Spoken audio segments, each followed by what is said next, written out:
how I run it is I come down here and you'll see I make a new layer, so Control J. Come up to filter. I have mine saved as an action, but if you don't have yours set that way, you would come to filter, go down to here, and then click Portraiture. And then this box will pop up. This is my settings I use. You hit OK or enter, and then it'll run it.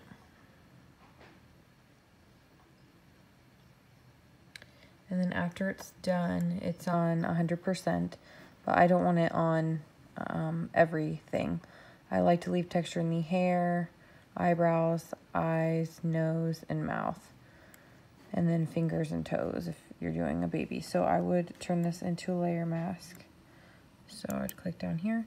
And then for this picture, I'm just going to be working on her face, and then I might smooth out her dress a little bit. So I'm actually going to inverse this layer, so Control I. And so now it's inversed. So instead of taking it off, I would come in and paint it on. So just zoom into her face, see if I can get my phone to adjust here.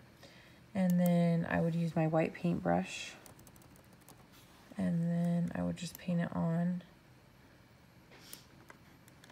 the parts of her face. So like her forehead up here, make my brush a little smaller, come down her nose and on her cheek.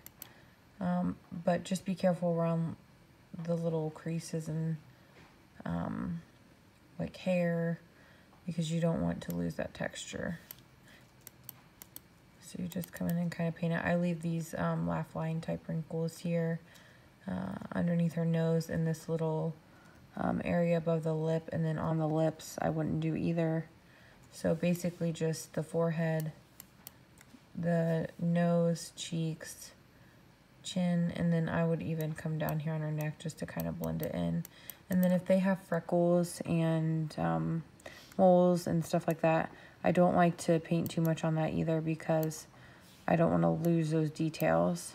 So I would just come to the parts on her that don't have a lot of like freckles and such. I'll just come here, and then after I run Portraiture, I would go and dodge and burn it. So I would come in here in her dress and kind of smooth this out, which I can do a bigger brush here, and just come in here and kind of smooth this out. And then I'm gonna also come back in with the patch tool to get rid of these wrinkles and make it a little bit more smooth. But that's how I run it. And then after you're done, you know, painting it on, you'd merge your layers together, and then you can flip back and forth and see what it looks like.